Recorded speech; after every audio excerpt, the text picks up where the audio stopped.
So I'm leaving Hawthorne this morning and taking 395 into California along this mountain range and around. It's going to take me up to, right now I'm at about 4,200 feet, and it's going to take me up to 7,100 feet. So it's going to be a little cold.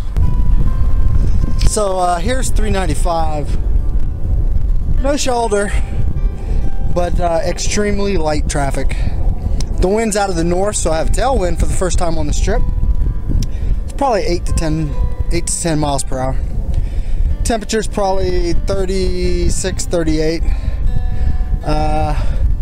Can't say enough about Smartwool base layers. I have the quarter zip, and I have the. I'm not wearing the bottoms right now, just the top. It's remarkable base layers. I love Smartwool. If you look back this way, you can see the town of Hawthorne. If you come out a couple of miles, you'll notice that there's hundreds, perhaps thousands of warehouse-type buildings. It's one of the largest military depots. I'm going to be traveling just to the east side of this mountain range, right here, and somewhere, probably right around there, I'll turn to the west and begin to climb. I've actually climbed up probably only maybe 200 feet above Hawthorne. So what I'm planning to do is actually this over on this side of the road is National Forest. I can't remember if it's Taobi or Humboldt or Stanislaus, I forget what it is. This side of the road, there's no fences here, it's open range. So it makes it extremely easy to just drive until you're tired of riding, and then you can just strike out into the desert for 300-400 feet. I would probably pick that rock right there and camp right behind it. It looks like there's some, I don't know what kind of trees those are. I'm a little too far away. Juniper, pinyon, Jeffrey pine, something like that. I don't know. We'll get up and identify them when we're up there. I'd like to get into the trees. As a matter of fact, on Google Maps, I looked at a road called, shoot, is it Pole Line Road? I think it's Pole Line. It might be Power Line, but I'm going to be looking for Pole Line Road, which is 15-20 miles up here.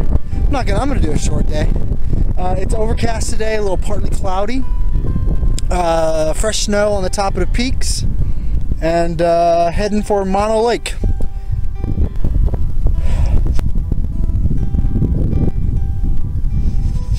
Boy, I'm just about to the end here, and I can see now that the foothills that surround Hawthorne are covered with juniper. You can see the snow right there. And look at this dirt road. Boy, that's inviting, right into that little canyon. If I had another 20 or 30 miles on the day, that would be exactly where I would be headed. That's real nice. It is still climbing gently. Probably 2 cars in the last hour have passed me, maybe even less. 359 is almost no shoulder, but extremely light traffic. You know, originally I was intending to go out towards Tonopah, mostly because of weather. It's 103 miles to the east of Hawthorne, and but I just could not. I don't think my nerves would be able to handle riding on Highway 95 again.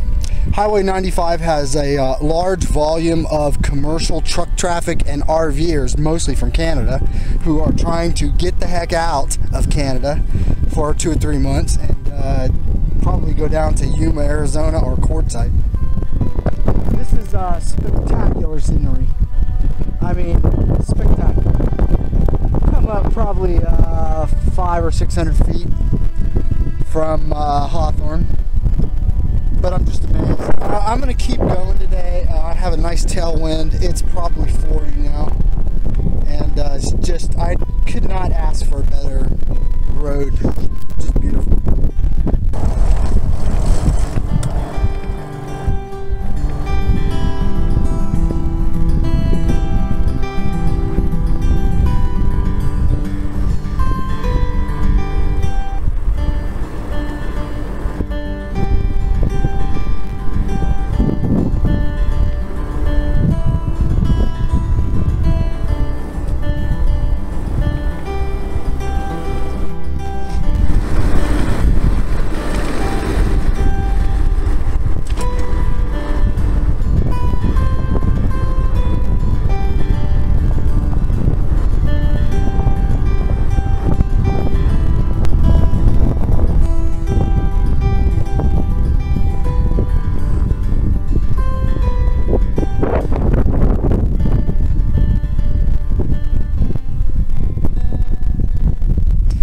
So I've come down 359, probably 25-30 miles.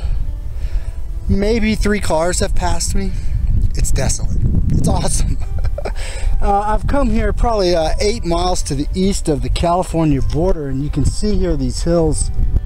I've climbed up quite a ways, but it's been very gentle, probably 2 or 3% over the course at 25 or 30 miles. So it was easy.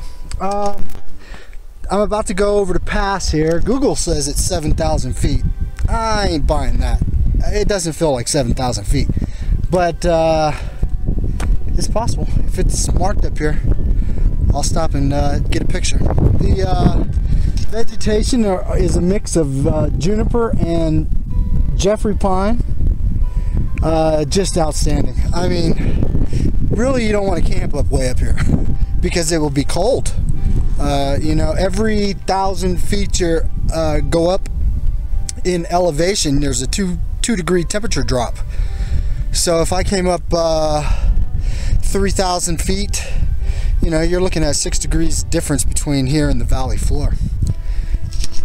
So still on the climb up. There's I'm right here at the level of the snow. See, you can see it? That will show up. Just small little patches. If it was if I had access to a lot of snow, I might stay up here. But the limiting factor for me today is water. I mean, I have enough for probably a day and a half, but I don't like to be dehydrated. Anyway, I should top out just a few minutes. So Google was right. 7,600 feet, so I came up 3,600 feet. You know, when I climb, I'm a good climber, but I'm a slow climber. I put it in first gear and stop every 10 to 15 minutes for a drink of water and I'll look around. Fortunately, the climb up here was super nice, very scenic. So I'm probably 2, 3, 4 miles from the California border. So what's on the other side of this mountain? Mammoth Lake. Yosemite National Park is 25 miles that way, something like that. I think the road is closed from this side for winter. I can see some snow as the clouds drag over the peaks of those mountains.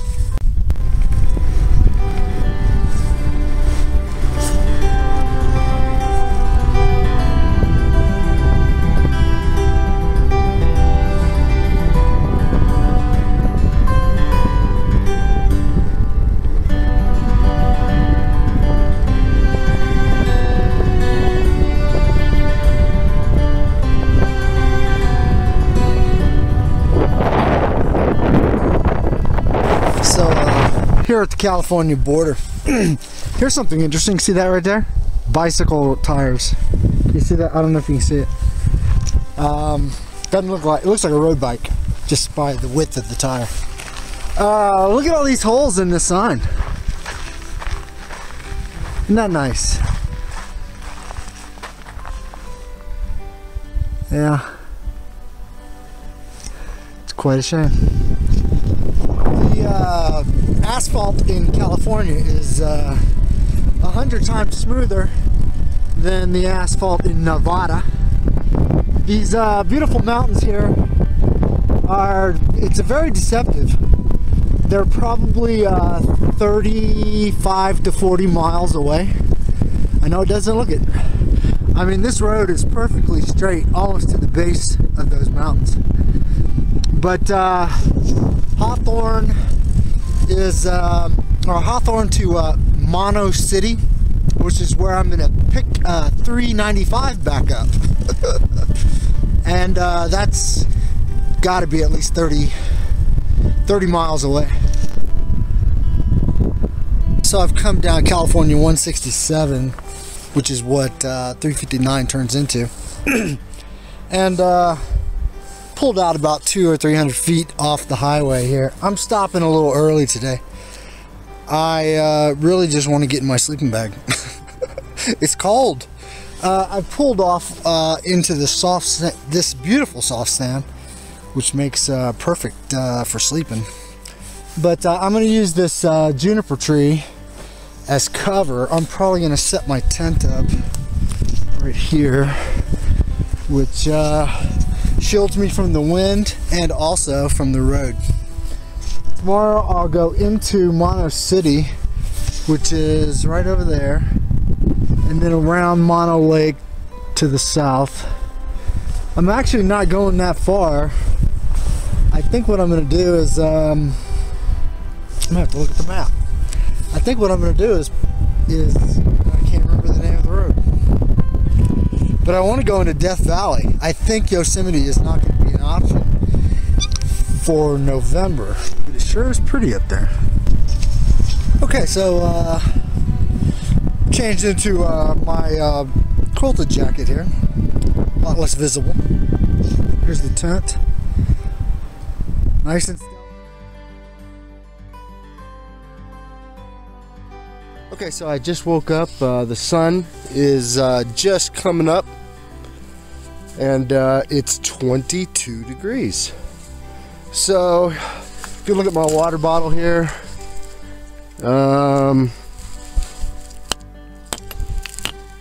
that I shouldn't do that because it'll probably I'll be needing that ice once it melts. A little cold weather tip. At night, before you go to sleep, put all your electronics, everything with a battery, your computer, your Kindle, your MP3 player, your radio, your cameras, put all that stuff at the bottom of your sleeping bag. And it feels weird, it takes a little while to get used to, but oh, and also put a bottle of water in the bottom of your sleeping bag, which I did, and I'm very thankful for, because everything is frozen solid.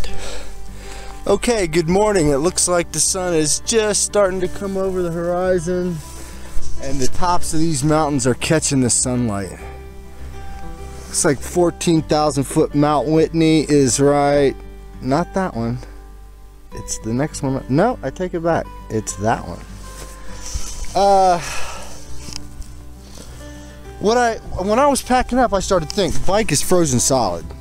Just, I mean, frost everywhere. It could be extremely dangerous if you do not have experience camping in cold weather.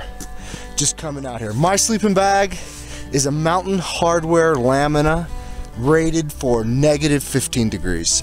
I slept like a baby. If you didn't have the proper gear out here, it could be, you could easily run into some serious life-threatening problems. So if you are thinking about camping in a cold environment, I encourage you to go on Google and probably some YouTube videos and search winter camping, snow camping, cold weather camping, because there's a whole bunch of little things that I probably just don't even think about that you need to really pay attention to. I mean, the reason why I came up higher and to the east into the mountains is, well, partly because it's beautiful, but oh my God. Mount Whitney, 14,000 foot. There's 13,000 foot and 14,000 foot mountains all around. Spectacular. But it could be it could punish you. 22 degrees isn't that cold. The coldest temperatures that I've ever camped in was in McCall, Idaho, and it was 15 degrees below zero. I didn't even have a tent. I slept in the back of a pickup truck. One of my friends is on Facebook. Was one of the guys I went with.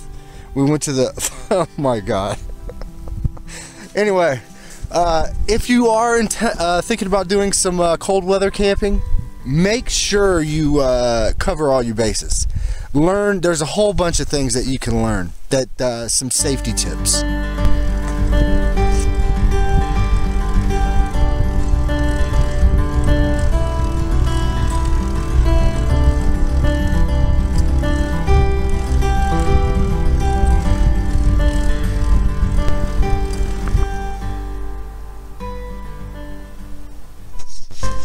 So, California 167 comes to an end here at Mono City, here at Mono Lake.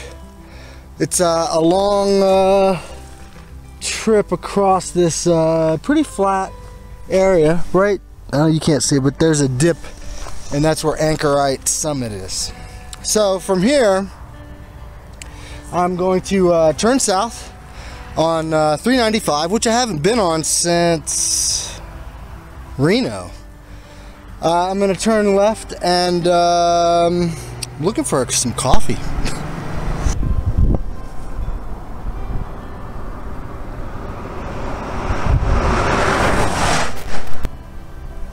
Seven miles from the junction of 167 and 395, south of that junction is the town of Lee Vining. Population 398, elevation 6,781 feet. Gonna stop at the gas station and drink coffee. So I just walked over to the Beaver Sporting Goods and bought a new set of snowmobiler gloves or ski gloves, which now brings me up to a total of, I actually have 4 sets of gloves. I have a set of neoprene gloves, some Glacier glove model Perfect Circle, made for bicycle handlebars or paddle sports. These are actually my sleeping gloves, just liner gloves I bought at Walmart. And then those are my standard riding gloves. But I need something for the mornings are cool. Yeah, 22 degrees. I wish I would have had them this morning.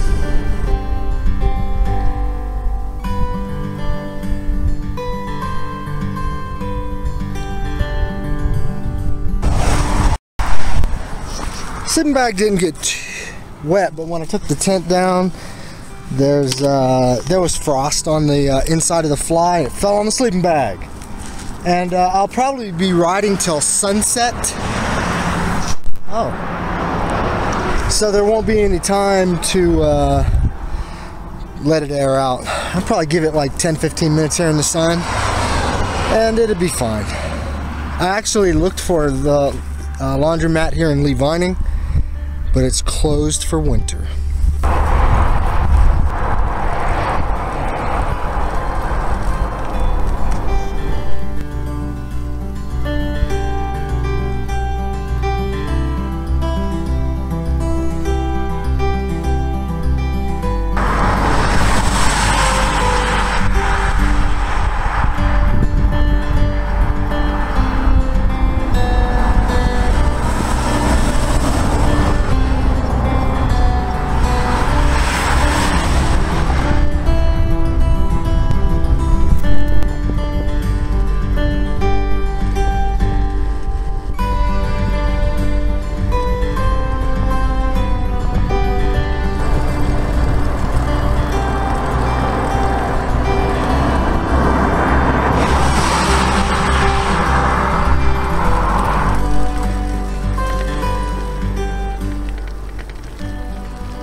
Okay, so, yes, I think this is the 5th hotel I've been in.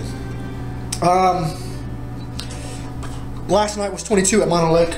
I'm now at Mammoth Lake, and it's gonna be 19 tonight. So, you know, I get up here, and there's a Motel 6. This is like the swankiest Motel 6 I've ever seen, but what is up? I mean, I look good in orange, but the walls are orange. The curtains are orange. That's like 3 hotels in a row. But look at this hotel. It's very European swanky for a Motel 6. And look at this. It's just like one big room. I like it. That is cool. So it's 5 o'clock. I don't probably have time to sit down and make a video and upload it, but I'm gonna give it a shot.